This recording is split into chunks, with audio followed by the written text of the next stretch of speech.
$50 a week is exactly $2,600 a year. That is the whole deposit. Nothing hidden, nothing compounded yet. Just the raw sum a person can set aside without noticing it. Leave the account.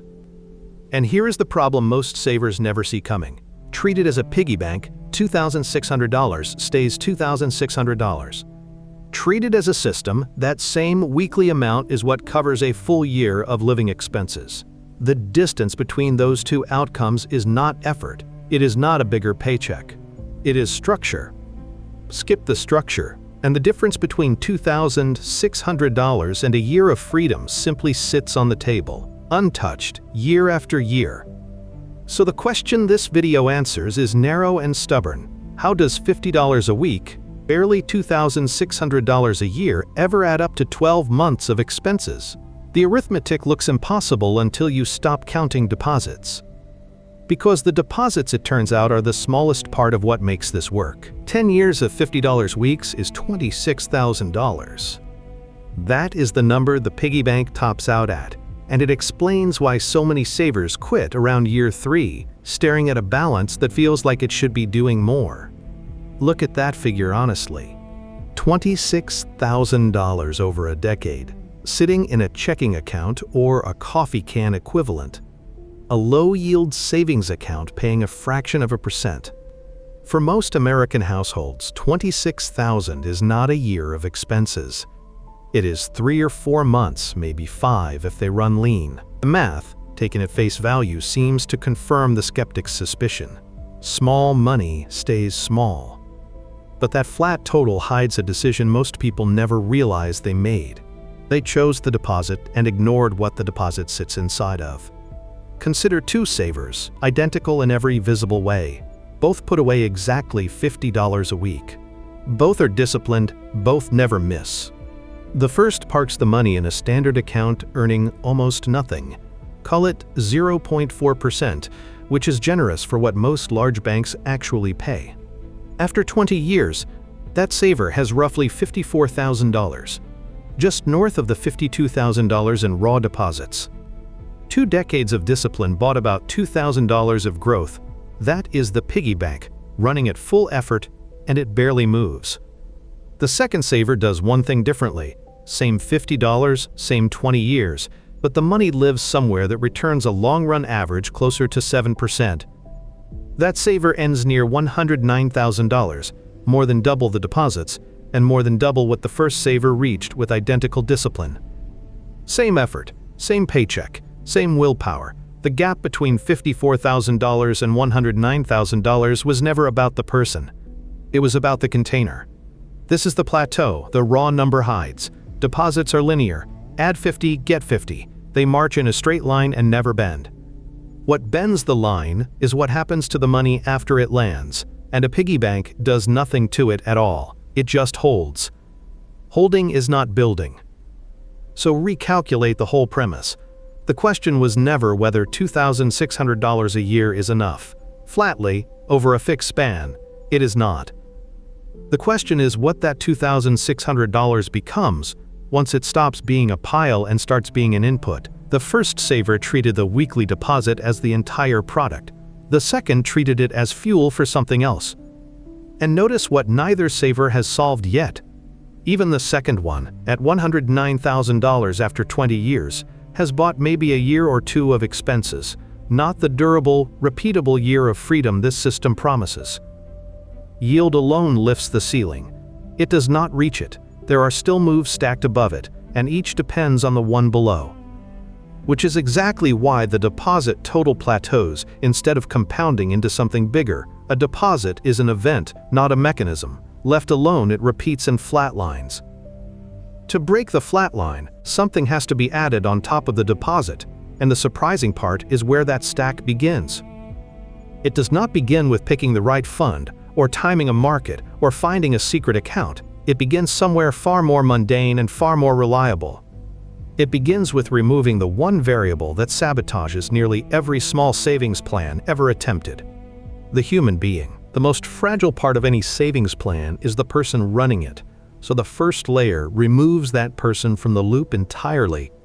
That is layer 1, the automated pull. Not a reminder, not a calendar note, not a monthly intention to transfer what's left. A standing instruction that moves $50 out of checking on a fixed day before the money is ever seen as spendable. The mechanism matters more than it sounds. A deposit that depends on a decision fails at the rate humans fail to decide, and the research on this is unkind. Automatic enrollment plans keep participants in at rates above 90%, while voluntary sign-up plans routinely stall below 50%. Same people, same paychecks. The only variable changed was who had to act. Contrast the two savers from a moment ago through this lens. Both intended to save, but intention is a renewable tax.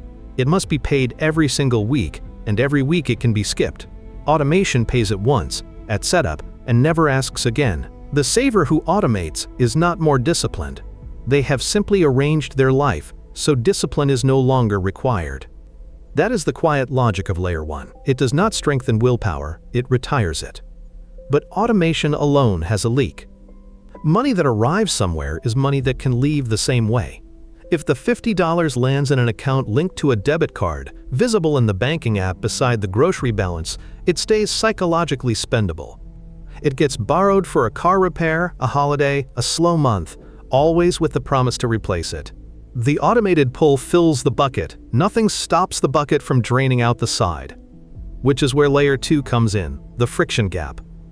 Friction is deliberate inconvenience placed between the saver and the money, not a lock. Savers must be able to reach funds in a genuine emergency, but a speed bump. A separate institution, so the balance never appears next to spending accounts. A transfer that takes 2 or 3 business days to clear instead of an instant tap. No debit card attached. Each of these adds seconds, or hours, or a cooling-off day between the impulse and the withdrawal. And seconds are enough. Behavioral studies on spending consistently show that small delays between wanting and acquiring measurably reduce follow-through. The impulse is real but brief. Friction outlasts it. The purchase that felt urgent on Friday night often feels optional by Monday, once the money required a phone call instead of a swipe. Watch how the two layers stack. Layer 1 guarantees the money arrives without a decision. Layer 2 guarantees it stays without a decision. Together, they solve the 2 ways every small savings plan quietly dies. The deposit that never happens, and the deposit that happens and then leaks back out. Neither layer earns a cent of return. That is not their job. Their job is to make sure there is a balance for the higher layers to act on at all. Now return to the plateau. The flat $26,000, the $54,000 that barely moved. Those totals assumed the money simply sat. With layers 1 and 2, the money does more than sit. It accumulates reliably, and it stops disappearing. That is why the raw deposit plateaus without them. A pile with no walls and no gate is not a system, it is a wish. The deposit total flatlines because, left alone, it is constantly being restarted from zero by human interruption. So 2 layers in, the structure holds. The money goes in on schedule, and it stays put. For most savers, this feels like arrival, a real balance, growing, protected. It is not arrival. It is the middle mistaken for the finish. Because staying put earns nothing, and the layer that turns a protected pile into a year of expenses is precisely the one almost everyone skips. A protected pile that earns nothing is still a pile. And here is the objection that stops most careful savers cold at exactly this point. The skeptic's version goes like this: putting money into markets is how disciplined savers lose it. They automated the deposit, they walled it off from spending, they did everything right. And then someone tells them to hand that hard-won balance to the stock market, where a bad year can erase 1/5 of it overnight. Why would a person who just spent 2 years building friction against loss turn around and volunteer for the biggest loss risk of all? Keeping the money safe, liquid, and visible feels like the responsible move. Layer 3 to this saver looks like the moment the plan stops being prudent and starts being a gamble. Take that objection at full strength, because it is not foolish. The fear is grounded in real numbers. A saver who moved everything into equities in late 2007 watched roughly half of it vanish by early 2009. That is not a hypothetical. Someone with $40,000 saw it fall toward $20,000, while the news called it the worst crisis since the Depression. If the entire point of layers 1 and 2 was to protect the balance, exposing it to that kind of drawdown can feel like tearing down the walls you just built. The steelman is honest. Yield and safety are genuinely in tension, and pretending otherwise is how hype merchants operate. But the rebuttal is where the math quietly wins. That same saver, had they left the money in place, would have recovered the full loss within a few years and been far ahead within a decade, because the drawdown was temporary and the growth was not. The friction layer was never meant to protect against volatility, it was meant to protect against withdrawal. Those are different threats. Selling in the panic of 2009 turned a paper loss into a permanent one. The friction gap exists precisely to make that panic sell harder to execute. Layer 2, done right, guards Layer 3 from the saver's worst instinct. If that distinction changes how you think about risk, the like button is the quiet way to tell YouTube that more careful savers should see this. Run the numbers side by side. The saver who kept the balance safe at 0.4% reached about $54,000 over 20 years. The saver who accepted the yield layer, the same $50, the same discipline, riding the same crashes and recoveries, reached about $109,000. The gap, $55,000, is not a reward for courage. It is the cost the first saver paid for treating temporary loss and permanent loss as the same thing. Layer 3 is not a gamble bolted onto a safe plan. It is the layer that converts a protected pile into a growing one, and every layer beneath it exists to make surviving the bad years possible. The automated pull keeps feeding it. The friction gap keeps the saver from fleeing it. Without those two, yield would be unbearable. Every downturn would trigger an exit. With them, the downturns become non-events, absorbed and outlasted. And yet this is the exact layer where almost everyone stalls. Not because they cannot understand it. The arithmetic is plain. The historical recovery is documented. The tension resolves cleanly on paper. They stall for a reason the numbers cannot touch. Understanding why the layer exists is easy. The reason people abandon it has nothing to do with the math. Consider a saver who did everything correctly and still ended up capped at a fraction of the year of expenses she was promised. Call her a composite, an amalgam of the many who reach this exact point. She earns $58,000. She automated the $50 pull the day she read about it. Layer 1, solved, never a missed week. She opened a separate account at a different bank, no debit card, a 3-day transfer delay. Layer 2, solved, the balance never leaked. And she did the hard thing, the thing most people flinch from. She moved the money into a low-cost index fund and left it. Layer 3, on paper, solved. For 11 years, it worked exactly as the math promised. Deposits arrived, stayed, and grew.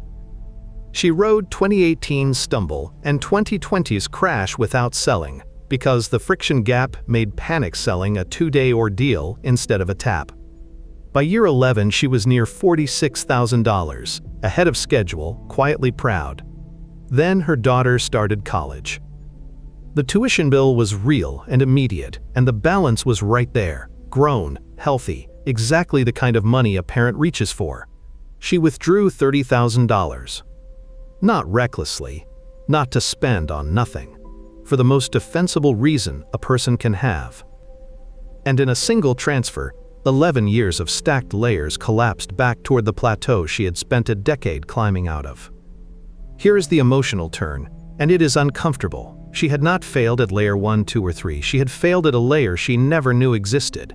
Nothing in her system defined what the money was for. There was no finish line, no protected number labeled off limits, no rule that separated quote, a year of expenses from the largest available pile when a big bill arrives. The account was excellent at growing and defenseless about purpose. This is what breaks the ladder, and it is why the ladder is not a template.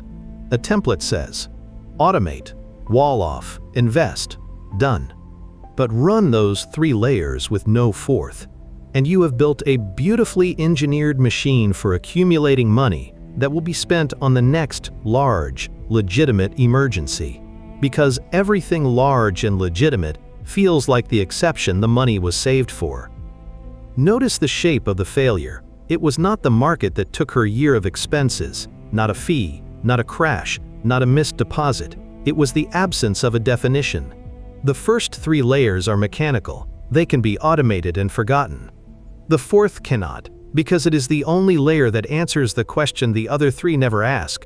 What is this balance, and when is it allowed to be touched? Strip the sequence down and the dependency chain is exact. Layer 1 feeds it, Layer 2 keeps it, Layer 3 grows it. But without the layer that names the finish line and defends it, the whole structure funnels its output into whatever bill arrives first. The stronger the first 3 layers, the larger the pile that gets misspent when the fourth is missing. So the loop that has run under this entire video finally has its answer. Which single layer decides whether the system reaches a year of expenses? Not the yield layer everyone fears.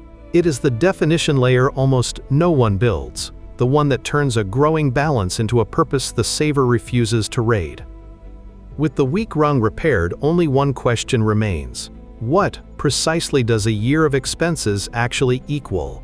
So what precisely does a year of expenses equal? The question sounds simple, and the honest answer is where most plans go soft. A year of expenses is not a year of income. It is not $58,000 because that is the salary. It is the number that keeps the lights on, the mortgage paid, the groceries bought, and the insurance current, with the discretionary spending stripped out.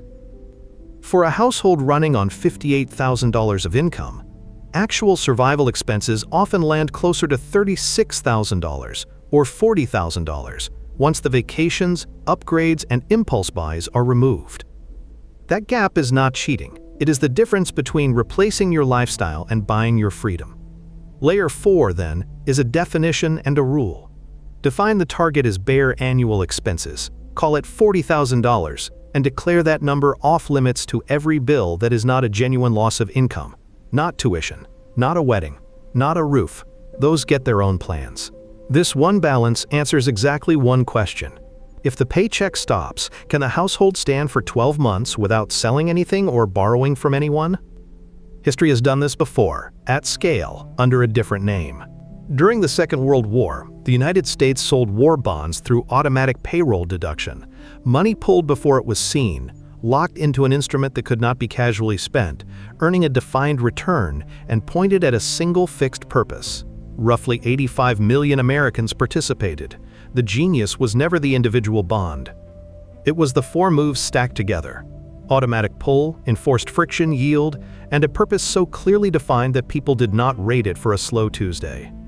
When the purpose was explicit, ordinary earners accumulated sums that surprised them. Strip the purpose out, and the same deductions would have leaked away into ordinary life. Now watch the running total cross its line. The saver who accepted Layer 3 reached roughly $109,000 over 20 years on $50 a week, the same $2,600 a year the piggy bank plateaued on. Set the finish line at $40,000 of bare annual expenses, and $109,000 is not 1 year of freedom. It is more than 2.5 years of it, with the balance still invested and still growing behind the wall. The same $2,600 a year that plateaued at 3 or 4 months of expenses as a piggy bank now clears the 12-month mark with room to spare, and it does so years before the 20th. Sit with the size of that reversal for a moment. The deposit never changed. $50 every week, the whole way through. What changed was that the money was pulled without a decision, walled off from leakage, grown through the downturns, and, finally, assigned a purpose it was forbidden to abandon. 4 layers, each one useless alone, decisive in sequence. This is the part worth deciding out loud. Would you define your finish line as a full year of bare expenses and refuse to touch it? Or keep one flexible pile you dip into when life gets loud? Which side are you on and why? The comments are open. The 4 layers are now on the table. Automation feeds it, friction keeps it, yield grows it, definition guards it. But layers described in order are not the same as layers running at once. And the real proof is watching them move together in real time, from the very first $50 to the 12th month covered. 2 savers, 1 deposit. Both put away $50 a week for 20 years. One ends with a checking balance that buys 3 or 4 months of survival before it runs dry. The other ends with a defended, invested, purpose-locked balance that covers more than 2.5 years of bare expenses and keeps growing while it does. Same paycheck.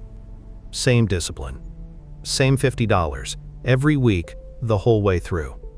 The difference between those two people is the entire subject of this video, and it was never the money.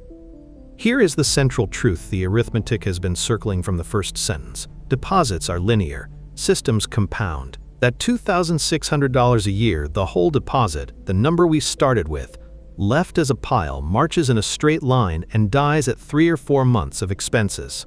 The same $2,600, run through 4 dependent layers, bends into a year of freedom and past it. The bend is not effort. It is structure doing the work the saver cannot do by willpower alone. So the loop that has run beneath every block finally closes. How does $50 a week, barely $2,600 a year, ever add up to 12 months of expenses? It doesn't. Not as a deposit. It adds up only when the deposit becomes an input to something larger than itself. Watch it run end to end, in sequence, because the sequence is the answer. Layer 1 pulls the $50 out on a fixed day before it is ever seen as spendable. No decision, no weekly tax on willpower. The money arrives whether the saver is motivated or exhausted. Layer 2 walls it off. A separate bank, no debit card, a 3-day delay. The balance never sits beside the grocery money, never gets borrowed for a slow Tuesday. What arrives, stays. Layer 3 grows it. The protected balance rides the crashes, 2008, 2020, whatever comes next, without being sold, because the friction gap makes panic a 2-day ordeal instead of a tap. Temporary loss is absorbed. Permanent loss is refused. Over 20 years, on nothing more than $50 a week, the balance reaches roughly $109,000.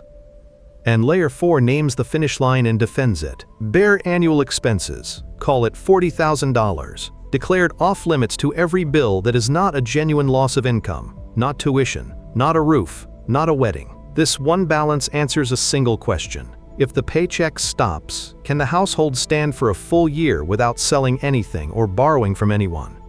Set that line, and $109,000 is not 1 year. It is more than 2.5 cleared years before the 20th, with the money still working behind the wall. Now stand back and see why each layer is useless alone.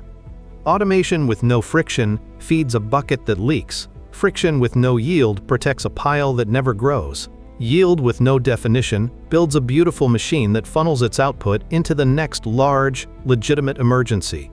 And a definition with nothing beneath it is a wish. The layers are not options on a menu. They are a chain, and the chain fails at whichever link is missing, which, for almost everyone, is the third or the fourth. The directive fits in 4 verbs. Automate the deposit so the human stops deciding. Wall it off so it stops leaking. Grow it so it stops flatlining. Define its purpose so it stops being rated. Do all 4 in order and $50 a week becomes a year of expenses. Do 3, and you build the plateau you were trying to escape. Before we close, decide it honestly. 1 defended year of bare expenses you refuse to touch, or 1 flexible pile you dip into when life gets loud. That single choice is what separated the 2 savers all along. Wealth is built to last, but only when the last layer is the one that says what the money is for. This is education, not personalized advice.